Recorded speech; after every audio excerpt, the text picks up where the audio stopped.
Bom dia, igreja. Mais uma vez estamos aqui para partilhar a palavra de Deus, que é sempre um privilégio partilhar e um privilégio ouvir também. Portanto, já ouvi eu também. Então, como vocês sabem, todos nós nas últimas 2 semanas começamos por falar de um problema grande de todos nós. Acho que já chegámos todos a essa conclusão sobre o orgulho. Entretanto, a semana passada falámos da solução que nós temos para esse problema, para esse orgulho. Mais uma vez, repetir uma frase que vos disse que Deus não quer ferir o teu orgulho, Ele quer matá-lo e dedicar completamente as nossas vidas. E então agora vamos falar um pouco, ou seja, falámos a semana passada das boas novas de Cristo em 4 partes. Não sei se vocês viram esse filme, das boas novas de Cristo, parte 1, 2, 3 e 4. E hoje vamos falar sobre a mudança que o Evangelho traz. E vamos estar nos próximos tempos, penso que, a falar sobre este tema e como é que nós podemos compreendê-lo e aplicá-lo. E isso é o mais importante nas nossas vidas. E então, abrindo em Marcos 1, 14 e 15, e eu vou dar um bocadinho de tempo, porque a minha esposa, a última vez, disse-me assim: tu falas muito rápido, nunca dá tempo de abrir para ler. Então vou falar devagarinho. Vou dar 15 segundos para abrir em Marcos 1, 14 e 15. E vamos ler uma passagem que descreve o início do ministério de Jesus e algo que vai dar o kick-off para a nossa pregação de hoje. Qual é o escritura? Marcos 1, 14 e 15.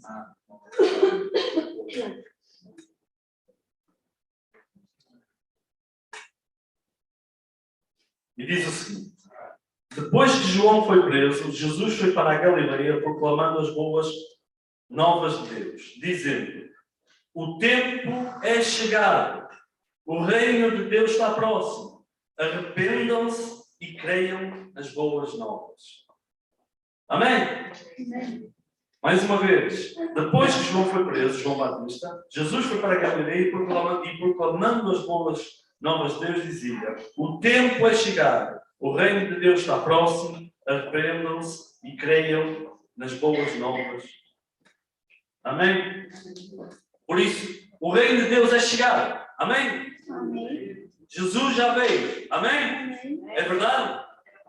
Então o que é que nós temos que fazer? Arrepender e crer nas boas novas. Porquê é que diz assim? Porquê é que nós temos que nos arrepender e crer nas boas novas? Nós arrependemos, aceitamos Cristo e depois precisamos de crer neste Evangelho libertador para fazer o quê? Para sacudir toda a porcaria que há dentro dos nossos corações. Desculpem lá as minhas palavras, às vezes são assim um bocadinho feias, mas é a verdade. Crendo na palavra, crendo neste Evangelho, Ele limpa e sara tudo aquilo que de mal há em nós. Ou seja, vamos falar aqui em 3 pontos assim genéricos que eu vou-vos dizer. A presença de Jesus revela o fim de uma vida longe de Deus. Amém? Amém? Amém. Vai para ver se dá uma pergunta. A presença de Jesus é um sinal do que passou a existir. É verdade? Sim? É verdade? É só verdade para alguns. É verdade? É verdade, sim. A presença de Jesus destaca a nossa adoção de um novo estilo de vida, graças àquilo que Ele fez na cruz do Calvário. E então vamos começar agora a desembrulhar isto. A Bíblia mostra-nos que a ação de Jesus na nossa vida é capaz de ir longe, mas muito mais longe do que qualquer um de nós alguma vez pensava no início da nossa caminhada. Ele consegue ir ao profundo do nosso ser. E por esta razão lemos no texto que a chegada de Jesus Cristo na vida de alguém causa um rompimento, uma ruptura fundamental, marcando com toda a clareza o que éramos e o que passámos a ser. Quando nós nos arrependemos, o que é que Ele nos revela? O quão pecadores e longe de Deus nós estávamos.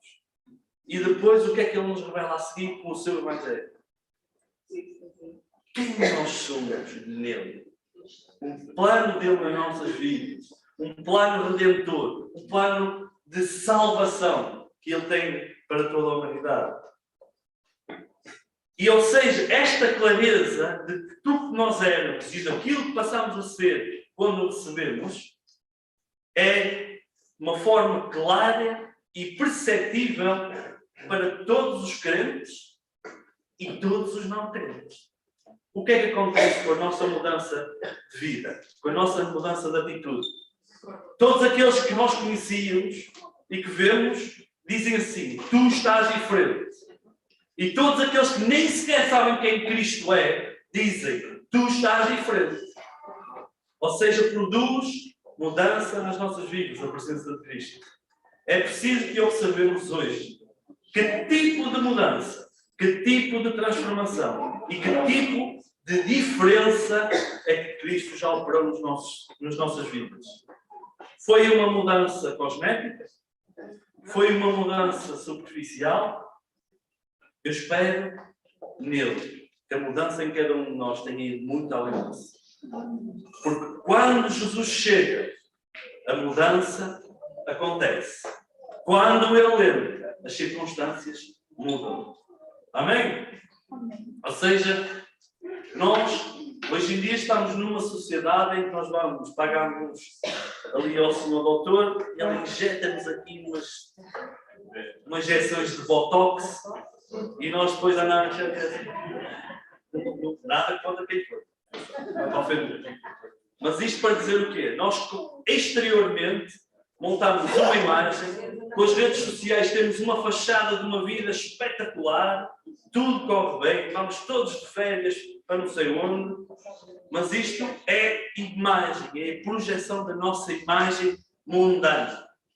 Mas em Cristo as coisas são completamente diferentes, porque Ele não projeta uma imagem, Ele muda e vira a tua vida interior de pernas para o ar. E tu és uma nova criatura completamente mudada. E até aqueles que não creem nele, notam, tu não estás igual. Tu não és igual ao que eres. O que é que se passou contigo? Podem gostar ou não gostar. Mas a alegria que Deus põe no nosso coração transforma.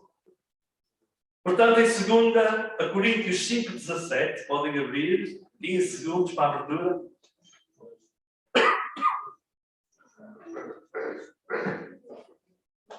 Segunda Coríntios 5,17.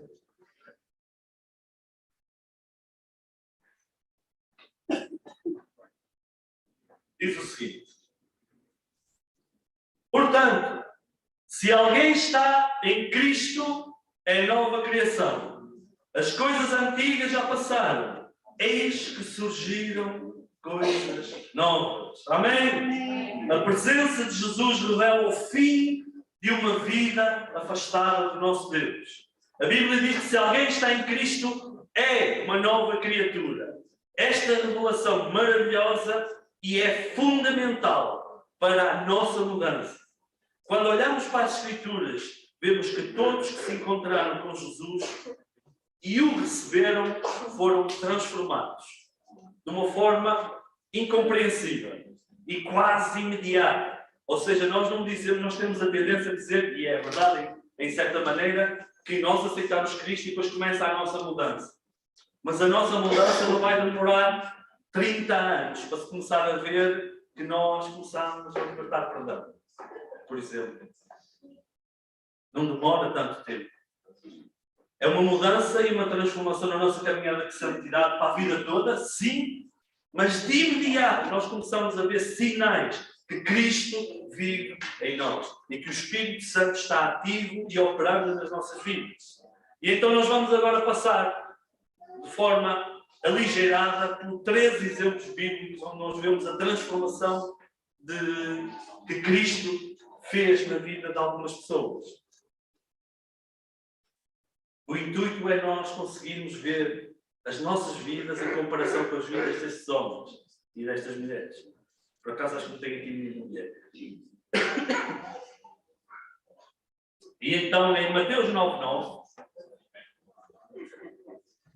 não vamos ler para já, mas é onde está a história, diz o seguinte: Mateus, o coletor de impostos, foi alcançado por Jesus enquanto trabalhava. Vocês podem ler. Ele estava sentado a recolher impostos quando se encontrou com Jesus.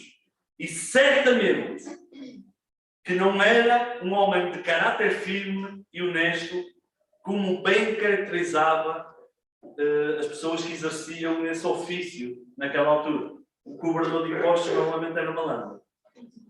Fazia assim umas coisas meias erradas. Mas o homem foi mudado e transformado de tal modo, que quando viu Cristo, e Cristo disse, segue-me, ele convidou os amigos todos dele para se sentarem à mesa e ouvirem o Evangelho com Jesus. Quem é a pessoa? Sabendo do seu erro, sabendo, deixem-me pôr aqui uma coisa que não diz na Bíblia, mas é uma imagem. Sabendo que é ladrão, convida a polícia para se sentar à mesa ou a judiciária para falar da vida e do interior daquilo que faz bem e mal. Quem é o ladrão, sabendo que é pecador, que fez algo de errado, diz ao juiz, senta-te à minha mesa e fala com os meus amigos que partilham o meu ofício. Eu vejo aqui uma mudança quase imediata em Mateus, incrível. E eu encorajo-vos a ler cada história que eu vou partilhar convosco, nós não vamos ter tempo para ler tudo. Estudem em casa, analisem cada vez a riqueza da mudança que Cristo faz na vida destes homens. Ele viu Cristo, teve um encontro com Cristo, e imediatamente, o primeiro passo que ele deu foi: senta-te à mesa com os meus amigos e mostra quem tu és.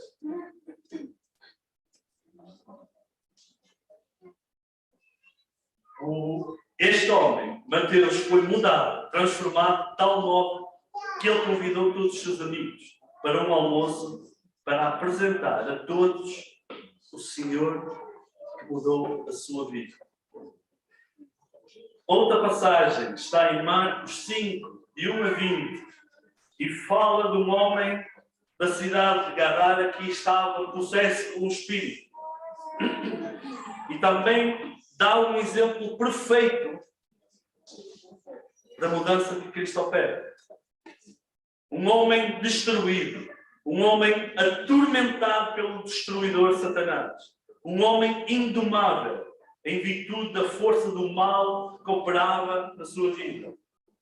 Habitante num cemitério, separado da família, causador de medo e terror.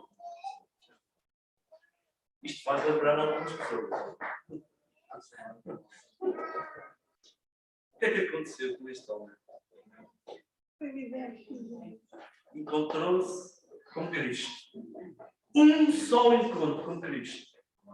E teve a sua vida liberta e transformada. Depois ele sentou-se aos pés de Jesus para o adorar e ouvir os ensinos dele. E depois disso, ele queria seguir Jesus no barco para a Galileia, mas o que é que Jesus disse? Vai à tua cidade e proclama aquilo que tu viste e ouviste. Assim, de uma forma instantânea.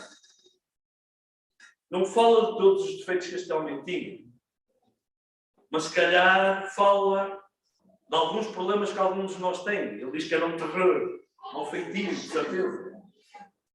Estou a exagerar, já estou a esticar aqui a pesar cada coisa. Mas isto para vos fazer compreender o quê? Era alguém que ninguém tinha mão.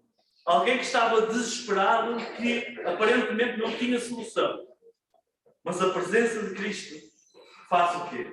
Amém. Glória a liberta e transforma estas vidas. Ou seja, a aparência dele era uma aparência de mal, do velho homem, e a aparência dele agora é de quê? É de paz, de alguém que quer estar aos pés do Mestre, rendido e ouvir a sua palavra. Outra passagem em Atos 10 fala de Cornélio, que no livro dos apóstolos ele dizia o quê?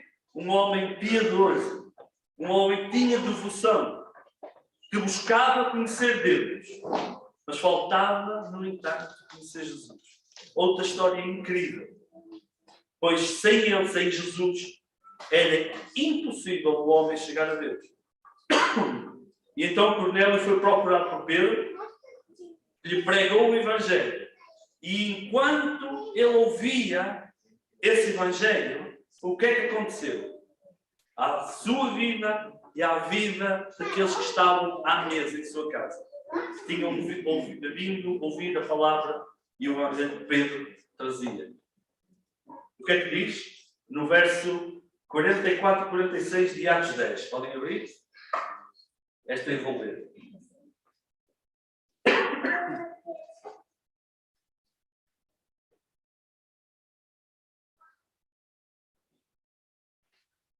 E diz o seguinte: e enquanto Pedro ainda estava falando estas palavras, Pedro estava a pregar o Evangelho, o Espírito Santo desceu sobre todos os que ouviam a mensagem.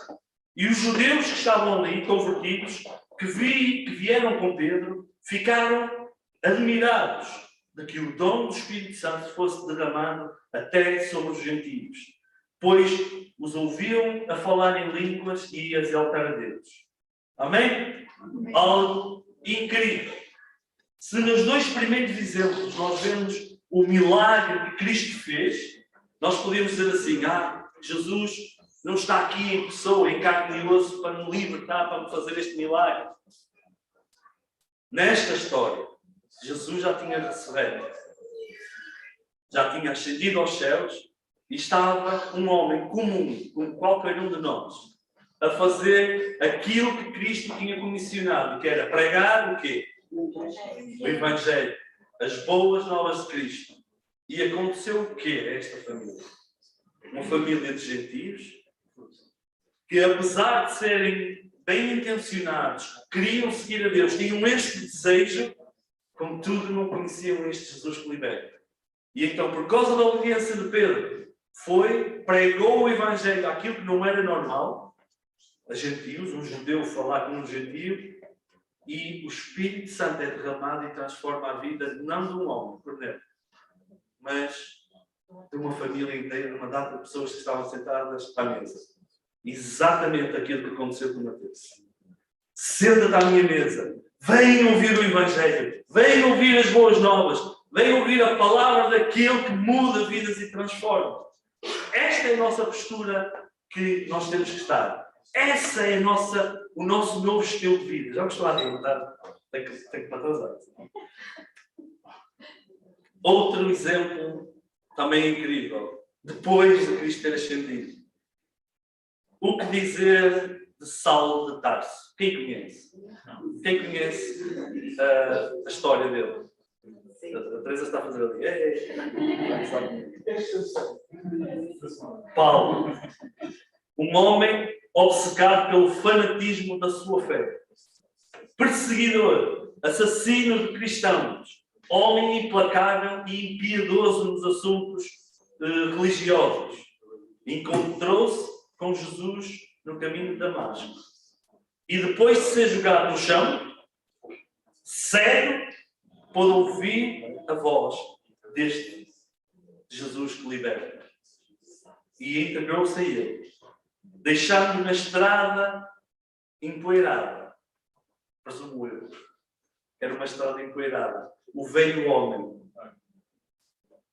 Um perseguidor resistente ao amor do Senhor, para se tornar um apóstolo Paulo, pregador do doce e maravilhoso Evangelho de Deus, que liberta, que sara e que transforma vidas. É isso que Jesus faz na nossa vida. Ele chega e provoca esta ruptura clara, uma mudança inequívoca.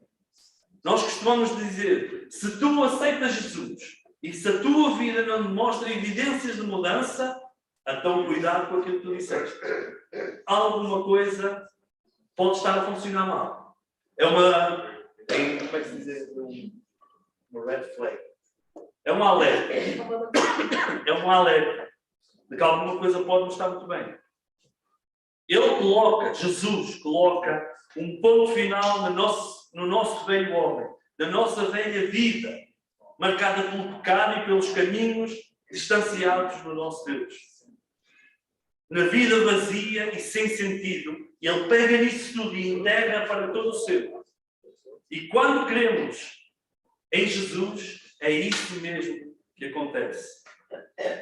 Pergunta retórica. Tem sido a nossa vida desta forma? Tem sido esta vida a que tu tens levado? A presença de Jesus, de forma inequívoca, revela o fim de uma vida longe de Deus e uma vida de reconciliação completa com Ele.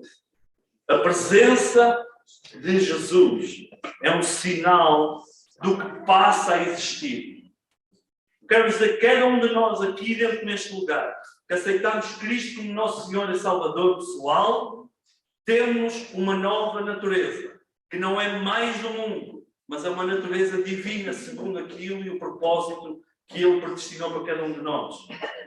Se de um lado a presença de Jesus coloca um ponto final naquilo que existia, ela também dá, ao mesmo tempo, início a algo novo.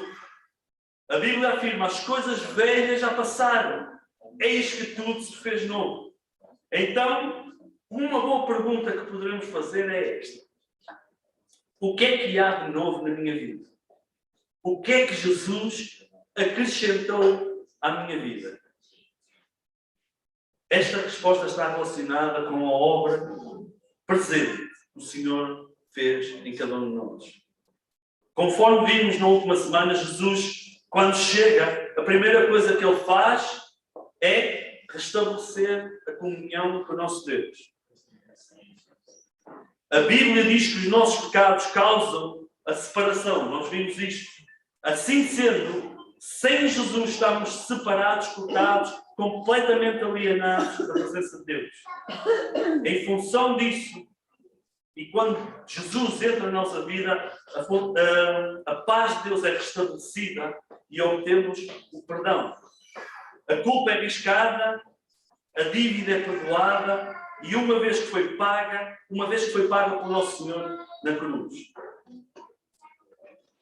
A isso soma-se a gratidão que nós devemos ter ao nosso Deus por tudo aquilo que Ele faz, por tudo aquilo que Ele já fez e por tudo aquilo que Ele vai fazer. É por isso que este primeiro hino que nós cantamos, a mim é uma canção de louvor e de agradecimento e de ações de graças, porque Ele é fiel, Ele é tão, tão bom. Sendo nós merecedores de zero, de nada, culpados por tudo e mais alguma coisa. Ele retirou isso tudo das nossas vidas e substituiu por esta paz e este gozo de o servir.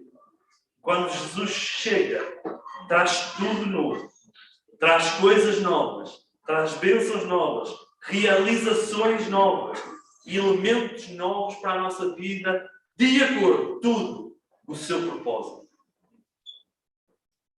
A presença de Jesus destaca a adoção de um novo estilo de vida.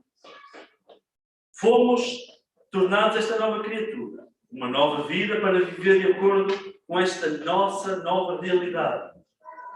Não acontece uma espécie de crise de dupla personalidade. Atenção, nós não temos uma crise de dupla personalidade, em que andamos com um pé no mundo e com um pé em Cristo. Não temos esta crise. Somos pecadores? Somos. Falhamos? Sim, infelizmente. Mas a nossa identidade é só uma e está em Cristo Jesus, o nosso Salvador. Não há como nós termos dúvidas. Eu não sei se acredito em Deus. Eu não sei se não acredito em Deus. Se estamos desta forma, Acho que nós devemos procurar ajuda de um pastor, de alguém que tenha maturidade para nos pregar o Evangelho, as vezes que forem necessárias, até que fé brote do nosso coração. A mudança é real e precisa de ser vivida dia a dia. Nós vemos nos exemplos de Mateus, de todos estes homens, das histórias que eu vos falei, que a mudança era quase imediata. Os sinais de que Cristo estava com eles e que eles receberam as boas novas eram imediatas. Recebiam o Espírito Santo, convidavam aqueles que estavam à volta. Houve este Evangelho de salvação, houve este Evangelho de libertação. A nossa vida faz-nos andar de acordo com este novo estilo que Cristo implantou em nós. E este estilo é o ponto que denuncia-nos ao mundo que nos rodeia e revela que nós somos cristãos. Este novo estilo de vida, esta novidade de vida, está ligada com o quê? Com a obediência a Cristo e a sua palavra. Quando somos feitos esta nova criatura, passamos a ter um compromisso agradável de obedecer a Jesus, de fazer o que Ele nos manda, de orientar os nossos passos pelo que lemos e aprendemos das Escrituras Sagradas. O crente verdadeiro é obediente e alegra-se em ser obediente e agradar o Pai. Há um sentimento de felicidade que inunda os nossos corações porque queremos seguir aquilo que Cristo ensina e guardarmos como se de um tesouro fosse tratado a palavra de Deus no nosso coração. É por isto, amigos, que muitas vezes nós questionamos o fruto de um coração que é resistente, teimoso, rebelde e obstinado em não obedecer à palavra de Deus. Quando nós vemos os frutos do orgulho, frutos do pecado a proliferar nas nossas vidas e não vemos o fruto do Espírito, é um sinal para nós questionarmos. Não é para acusar. Atenção, mais uma vez eu vos digo, acho que já disse isso em todas as pregações 3 ou 4 vezes. Nós não estamos aqui a acusar porque eu não sou melhor que vocês em nada. Nem nenhum dos pastores é melhor que vocês em nada. Em nada. Mas quando temos que friamente analisar a vida de cada um de nós e vermos os frutos que vêm da nossa conduta, é um sinal de alerta. Se somos novas criaturas, somos corações prontos para acompanhar as pegadas daquele que nos salvou e transformou. Este novo estilo de vida, transformada, expande-se na vivência do que se aprende com Jesus. A vida cristã não é traçada somente na igreja e num relacionamento direto com Cristo. Se tu separas o secular daquilo que é espiritual, cuidado. Nós acreditamos que a tua vida aqui dentro, a tua conduta aqui dentro e a nossa conduta aqui tem que ser exatamente igual lá fora. Pautada de justiça, de amor, de sinceridade. Mas tem que ser a mesma. Este novo estilo de vida então expande-se em Cristo. E nós vivemos da mesma forma aqui dentro como vivemos em casa, como vivemos lá fora. Ela verifica-se nas nossas relações com os nossos amigos, com o mundo, e nisto encaixa toda a honestidade, a prática do amor, o testemunho da nossa vida. Onde vamos, com quem vamos, o que fazemos, por que fazemos, o fim, a fim de que todos realmente, quando olham para nós, consigam identificar que Cristo fez mudança em nós. O Evangelho está a limpar e está a transformar algo incrível nas nossas vidas. E as pessoas questionam: o que é que tu tens que eu não vejo em muita gente? Qual é a diferença? Por que é que tu tens tanta alegria quando tudo corre mal? Como é que tu és capaz de perdoar determinada pessoa vendo aquilo que ele te fez? Não é a nossa carne, mas é Cristo em nós. Opera essa mudança. Este novo estilo de vida, esta nova criatura, transformada, revela-se no nosso interesse também em ganhar outros para Jesus. Não foi isto que nós vimos em Mateus? Não foi isto que vimos que Cornélio fez? Anda a ouvir. Anda a ouvir. É isto só se dá em recipientes, em vidas que estejam a ser limpas e que estejam disponíveis para serem utilizadas por Cristo. Se temos vidas de pecado, comprometidas com todo o erro, o que é que acontece ao nosso testemunho? Ele é dúbio e errado. E nós perdemos a credibilidade perante os olhos do mundo e perante os olhos da igreja também.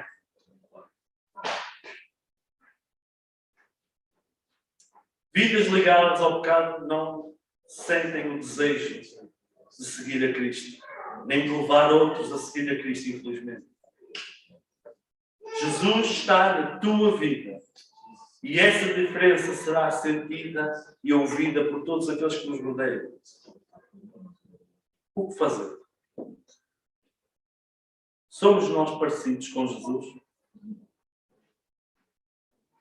De forma nenhuma nós nos deveríamos parecer com o mundo, mas sim transformá-lo. Nós deveríamos ser o sal e a luz do mundo, não insócios. É verdade isto? É verdade? Amém. Contudo, muitas vezes, tornamos-nos mais parecidos com a forma de pensar daquilo que nos rodeia do que somos influenciados pela palavra e pelo Evangelho de Deus. Em Romanos 12:2 diz o seguinte, vamos abrir 15 segundos. Estou quase a terminar. Fiquem comigo, não adormeçam.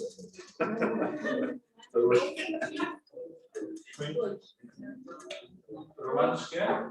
12:2.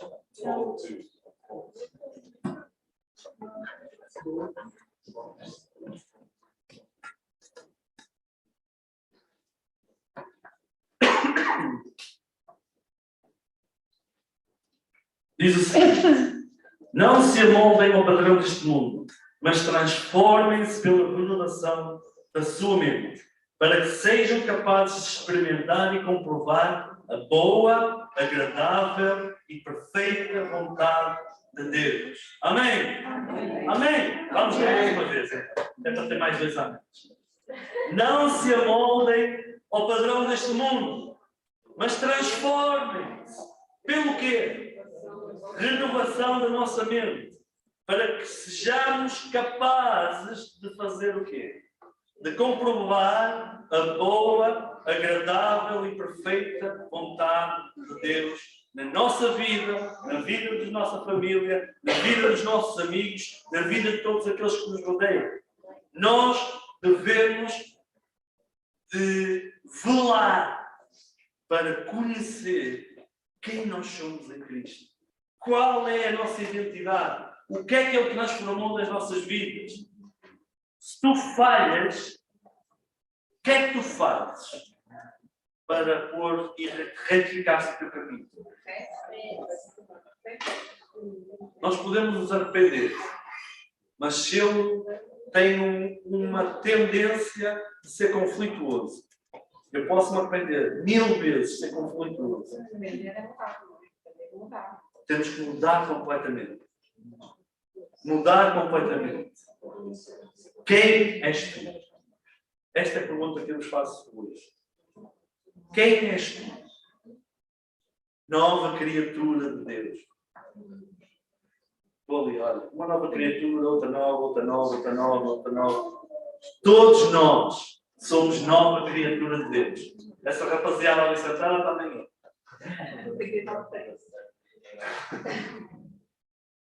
Tens tu prazer em ouvir isto? Eu sou nova criatura de Deus.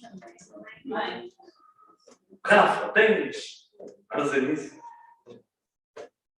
meu amigo de coração. Meus queridos amigos, a pergunta continua: quem és tu? És o que tem pregado? És o que te alegras no prazer da salvação que Cristo te deu? És o que dá graças, Senhor. Graças pelo ar que eu respiro. Graças pela salvação que tu me trouxeste. És o que ministras ao teu irmão e oras por ele em tempo de aflição. Seja em que local for. Tudo tem mudado. Todos nós somos uma nova criatura. Mas no meio disto tudo, tu sabes o que é que Deus diz acerca de ti. Tu sabes o que é que a Bíblia diz acerca de ti. Não te deixes manipular pelo mundo, nem pelos seus padrões. Nós temos um padrão, e ele é Cristo Jesus, Filho de Deus Altíssimo. Nós não corremos como quem corre contra o vento e sem direção. Nós temos Cristo e sabemos quem somos. Abre a tua boca e quando fizeres, lembra-te disto. Diz e proclama as verdades de Cristo. Quando eu cantar, quando eu pregar, quando eu orar, quando eu abençoar, faz tudo para a glória do Deus Altíssimo. Amém. Faz porque sabes e entendes quem tu és e para quem tu vives. Amém? Amém. E em Josué 1:8 tem algo que se aplica exatamente aos dias de hoje também, embora seja Velho Testamento. Eu quero terminar com esta passagem.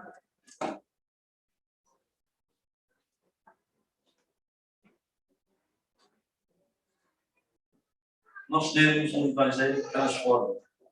E em Josué diz o seguinte: não deixes de falar as palavras deste livro e de meditar nelas de dia e de noite, para que você cumpra fielmente tudo o que nele está escrito. Só então os seus caminhos prosperarão e você será bem-sucedido. Nós não pregamos, não procuramos o sucesso mundano. Não é isso. O nosso tesouro está no céu. O nosso tesouro está na cruz. Jesus Cristo, Filho de Deus.